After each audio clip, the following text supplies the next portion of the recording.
Governor राज को निफाज करने की जो बातें हैं वो सामने आ रही हैं, इस बारे में आपका क्या मौकिफ है?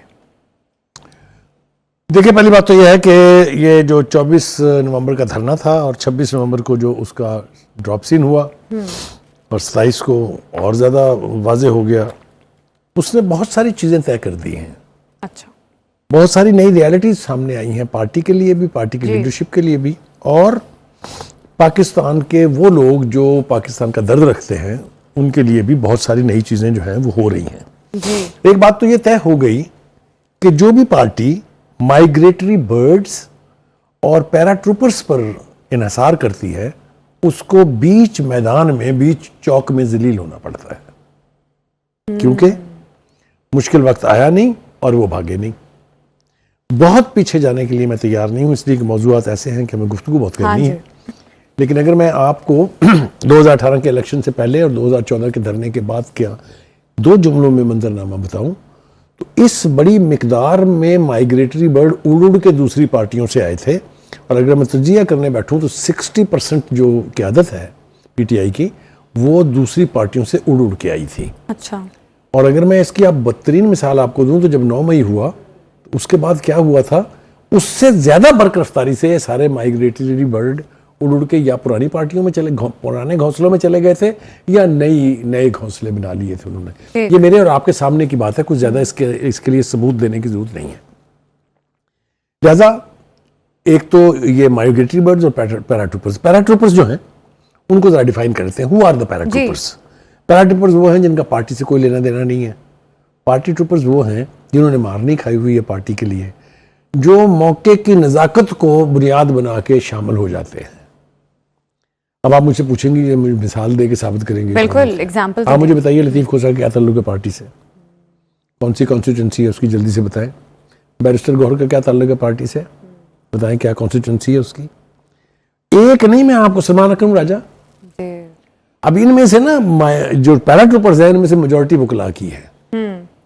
अब वकला को पार्टी में अहमियत क्यों मिली है उसकी भी थोड़ी सी वजाहत कर देते हैं। देखिए, पार्टी के बानी के ऊपर बेपनाह मुकदमात थे। अगर आपको याद हो, पार्टी दावा करती रही 200 केसेस हैं, वो कौन लड़ता भाई? पार्टी के बानी को तो वकला हायर करने की, उनको फीसें देने का कोई रिवाज नहीं है उनकी जिंदगी में, ठीक है? तो मुकदमात लड़वाने थे, लिहाजा इस किस्म के लोग जो हैं इनको कुर्बत हासिल हो गई पार्टी के बानी की, और पार्टी का चूंकि अपना मकसद हल हो रहा था, क्योंकि जिन मुकदमात का उन्हें सामना है उसके वकला अदालतों में जाने की करोड़ रुपए फीस मांगते हैं एक एक पेशी की, ठीक है? बेपनाह मिसालें कहें तो मैं नाम लेके बता देता हूं आपको। एनीवे, तो एक पूरा whole lot of lawyers became dominant in the party, जिनका पार्टी से कोई बुनियादी ताल्लुक नहीं था, जिन्होंने पार्टी के लिए कोई एजिटेशन नहीं किया, जिन्होंने पार्टी के लिए कोई मार नहीं खाई, जिन्होंने पार्टी का साथ बगैर इक्तदार में आए दिया हो, कोई रिवाज नहीं है उसका। अब आज वो माइग्रेटरी बर्ड, फिर मुझे दोबारा याद आ गया वो, ये बेपेंदे के लोग होते हैं। आप देखिए, मैं आपको एक मिसाल देता हूं, फवाद चौधरी 4 पार्टियां छोड़ के तो पीटीआई में आए थे जी। जब 9 मई का मुश्किल वक्त आया तो पार्टी छोड़ के तो इस्तेहकाम पाकिस्तान पार्टी में जाके यूं मुंह पर हाथ रख के बैठे थे जैसे चोरी करके आए हों, और अब वो फिर बामे मर गए हैं पीटीआई के बानी के। हालांकि पार्टी में कोई पजीराई नहीं है उनकी, अभी तक पार्टी के बानी ने उनको मिलने तक का वक्त नहीं दिया है। आपके सामने है ना, ये वो हैं मौका शनास लोग जो जहां आपको स्पेस नजर आती है वहां अपनी चोंच चढ़ा देते हैं, ठीक है? तो लेकिन ये पार्टी लॉयलिस्ट नहीं होते, ये पार्टी के मुश्किल वक्त में कभी साथ नहीं देते हैं। मैं, अगर आप मुझे मजबूर करेंगे, मैं आपको बेपनाह मिसालें दे सकता हूं कि क्या क्या होता रहा है, कैसे कैसे लोग आते हैं और फिर भाग जाते रहे हैं। अब जो हलचल मची है 26 नवंबर के बाद, जिसका मैंने पहले कहा था कि बहुत सारी चीजें तय हो गई हैं, गालिबन पार्टी के बानी ने ये रियलाइज किया है कि जो मैंने माइग्रेटरी बर्ड पाले थे, ये जो मैंने पैराट्रूपर्स को अकोमोडेट किया था, इससे पार्टी तो बकौल शेर अफजल मरवत के बढ़ गई, ठीक है जी? पार्टी का तो फ्लूस उड़ गया ना। ये जिस तरीके का 26 नवंबर को मुजाहरा हुआ है, जिस तरीके के मिसालें छोड़ के भागे हैं, वो तो एम्बेरस करने के लिए किसी को भी बहुत काफ़ी हैं जी। अब लगता मुझे ये है कि ये रियलाइजेशन आई है पार्टी में कि नहीं, कम से कम वो लोग आगे लाने चाहिए लीडरशिप रोल में जो सियासी लोग जिनका हैं। पार्टी के साथ Yes. ताल्लुक है, जिन्होंने पार्टी के लिए मार खाई हुई है। कहता बैरिस्टर गौहर फारूक, हाँ, अभी इस पे सलमान तस्दीक अकरम भी राजा, वैसे की गई। सलमान अकरम राजा फारूक, और नए नाम कौन आए? असद कैसर। हामिद रजा ने तो खुद हार्ड कोर इस्तीफा दिया है ना। पॉलिटिशियन, हाँ। जिसकी पूरी हिस्ट्री है, जिसने इस पार्टी के लिए भी मार खाई है, उससे पहले भी वो ही was a hard core political worker. Okay, Ali Mohammad Khan, आप याद करें वो जब वोट ऑफ नो कॉन्फिडेंस आया था, बिल्कुल, उसके बाद जो बहुत तकरीर की लॉयल थी उन्होंने, पार्टी के साथ। फिर उसके बाद जिस तरीके से मीडिया के अंदर उन्होंने तसलसल के साथ फॉर लास्ट 2 years डिफेंड किया बानी को, ये लोग हैं जो सियासी लोग हैं।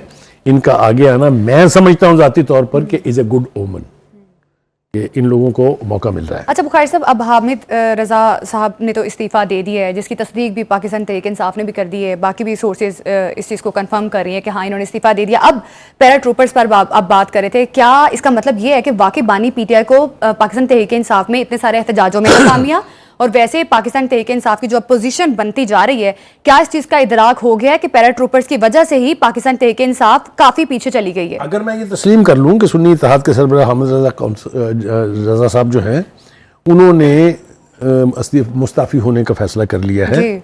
अगर मैं ये मान लूँ कि वो सियासी जो पीटीआई की कोर कमेटी है और जो सियासी कमेटी है उससे मुस्ताफ़ी हो रहे हैं या हो गए हैं, और अगर ये मैं मान लूँ कि वो सीट छोड़ने के लिए भी तैयार हैं, तो पार्टी तो नेशनल असेंबली से गई, क्योंकि वो जो 41 सीट्स हैं या वो जो 91 सीट्स जो सुप्रीम कोर्ट ने दी थी, वो किसको दी थी? उनको ही दी थी ना, सुन्नी इत्तेहाद में गए थे। इंडिपेंडेंस की तो कोई पार्टी नहीं होती ना।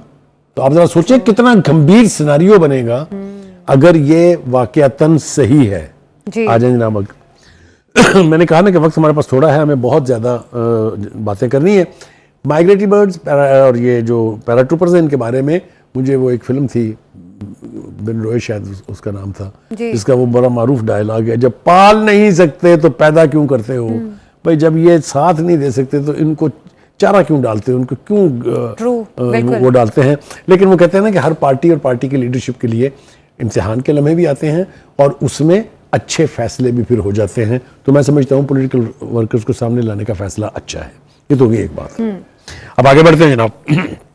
बुशरा बीबी, पार्टी के हर फोरम पर उनकी ऐसी की तैसी हो रही है। बिल्कुल मैं आपको ईमानदारी से कह रहा हूं, चाहे वो कोर कमेटी है, चाहे वो सियासी कमेटी है, चाहे वो इस्तीफों से मुतालिक मेरा एक छोटा सा सवाल है, इस पे मैं सॉरी आपको इंटरप्ट कर रही हूँ। बुखारी साहब, हमने देखा कि जब 9 मई वाला वाकया हुआ तो उसके बाद बहुत सारी प्रेस कॉन्फ्रेंस की पाकिस्तान तहरीक इंसाफ के रहनुमाओं ने, और बहुत सारे इस्तीफे भी आए। अभी हामिद खान साहब का पहला इस्तीफा है, और बाकी अभी ये भी खबरें आ रही हैं कि शायद कुछ लोगों को पार्टी से निकाल दिया जाएगा। अभी इसमें कन्फर्मेशन नहीं है। तो बुखारी साहब, इसका मतलब ये है कि क्या वाकई आगे जाके पाकिस्तान तहरीक इंसाफ की लीडरशिप में से बड़े इस्तीफे आ सकते हैं?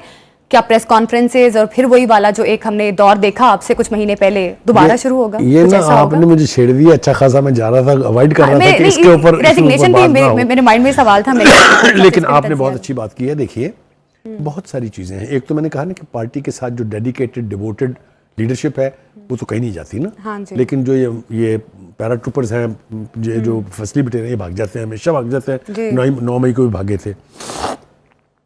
आप इशारा जिस तरफ कर रही हैं वो मेरे नज़दीक उसकी इंटरप्रिटेशन ये है कि क्या ऐसा कुछ होने वाला ये पार्टी की हैयत जो है, जो इसकी कंपोजिशन है, यही रहने जा रही है या इसमें कोई तब्दीली होने जा रही है? अगर तो हम वो प्रोपेगेंडा सुने जो इस पर नेशनल मीडिया, इंटरनेशनल मीडिया और सोशल मीडिया पे हो रहा है, ये प्लानिंग, ख्वाहिश या मंसूबा हो सकता है। होने जा रहा है कि नहीं होने जा रहा है इसके बारे में मैंने कुछ नहीं कहा, लेकिन इसके ऊपर बेपनाह बात जो है वो की जा रही है।